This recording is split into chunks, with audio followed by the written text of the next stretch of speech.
sobering to think that nature can turn on us at any time, but in fact, we are our own worst enemy. So now we turn to the final three on our countdown, the kinds of destruction we are wreaking upon ourselves.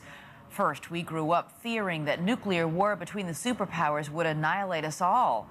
Today, that threat is far from eliminated.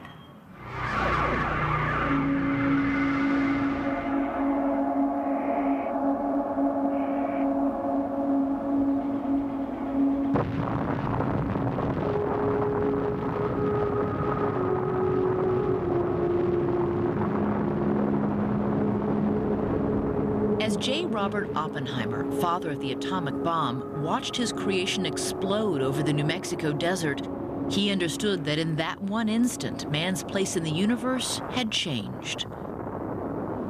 I remembered the line from the Hindu scripture, the Bhagavad Gita. Now I am become death, the destroyer of worlds. I suppose we all thought that one way or another. They understood what they were doing. They were unleashing a power unlike any humankind had ever had. We now had the ability not just to kill others, but to kill all other human beings. Man now possessed a power that until then had only been found in the heart of a star. We were literally taking a piece of the sun and duplicating it on Earth. The power that gives energy to all of the universe, we now had understood and replicated. It's an amazing achievement, but it carried with it tremendous danger, and that is the paradox. Can we control what we've created?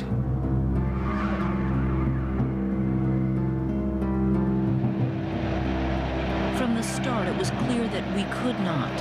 In the 1950s, the Soviets and the United States built over 20,000 nuclear weapons. By the 1960s, the threat envisioned by Oppenheimer had become a reality. Every man, woman, and child lives under a nuclear sword of Damocles, hanging by the slenderest of threads, capable of being cut at any moment by accident or miscalculation. Today, it is the nuclear ambitions of terrorist groups and the intentions of India, Pakistan, Iran, and North Korea that seem to have the world's attention. Though experts say that nuclear proliferation is a huge danger, it is not, they say, the greatest threat to civilization. Those are not the countries that I would worry about. Those are not the systems I would worry about. They're not the weapons I would worry about. I think the elephant in the room is still the fact that Russia and the U.S. have not stood down from their Cold War launch readiness. The Russians and the U.S. still have thousands of weapons, many of them ready to launch within 15 minutes or less. This is enough to destroy both countries and, in fact, the world. The number of weapons we have is the equivalent of 80,000 Hiroshima bombs. The bomb on Hiroshima killed 100,000 people, and we've got 80,000 of those. We could kill 8 billion people. There are only 6 billion on the planet. In a world where Russia and the U.S. are at peace, what could set off a nuclear exchange? There's several ways a nuclear war could start within the next decade or so. The most likely is by accident. A side misinterprets the actions of the other, thinks they've launched a nuclear attack, and they respond in kind. The U.S., like Russia, does not have a functioning missile defense system. So if U.S. radar picked up an incoming rocket, we would have only 15 minutes to decide how to respond. The government has run simulations about what might happen under these circumstances. We've run a lot of exercises on what happens if U.S. forces see an incoming missile, but we've never actually experienced that. In all likelihood, it would go as drilled. The incoming missile would be seen, the president would be notified, and would order a retaliatory strike. Then, all hell could break loose. But once they see our missiles going over to strike them, they're likely to send theirs over towards us. Experts say an exchange of just 20 missiles has the potential to transform the planet. You set off a large number of nuclear explosions, you were going to put in the atmosphere enough debris to block off the sun's light. This would last for years. Only 100 megatons is enough to set off a conflagration, firestorms, soot going into the atmosphere that would destroy civilization and perhaps humanity as we know it. This so-called nuclear winter would feel very much like the aftermath of a supervolcanic eruption or a massive asteroid impact. There is, of course, a crucial difference. This apocalypse is of our own making.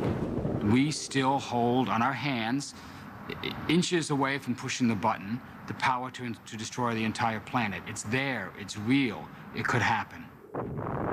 That nuclear sword of Damocles that Kennedy spoke so eloquently about still hangs over our head. There is a possibility that the human race could go extinct, but it is not inevitable. Even after the end of the Cold War, there are still enough nuclear weapons stockpiled to kill us all several times over. Up to now, aggression has been an attribute with definite survival advantages. Now, however, it may destroy us all by nuclear or biological war if we cannot control our instinct by our reason. I think the human race could go extinct. I don't think so. I'd like to think not. It's definitely a possibility. I believe that that's not going to happen. The world is just like everything else. It will come to an end. The Romans destroyed themselves. The Greeks destroyed themselves. We're sons of that dynasty. If people die and then all of humanity's gone, what's gonna happen? Next. They have been here for billions of years, are invisible to the naked eye, and have the power to wipe us out. Pandemics are like earthquakes, hurricanes, and tsunamis. They occur. You know it's just a matter of time until you have an enormous disaster, whether it's man-made or Mother Nature. Coming up, number 2 on our countdown.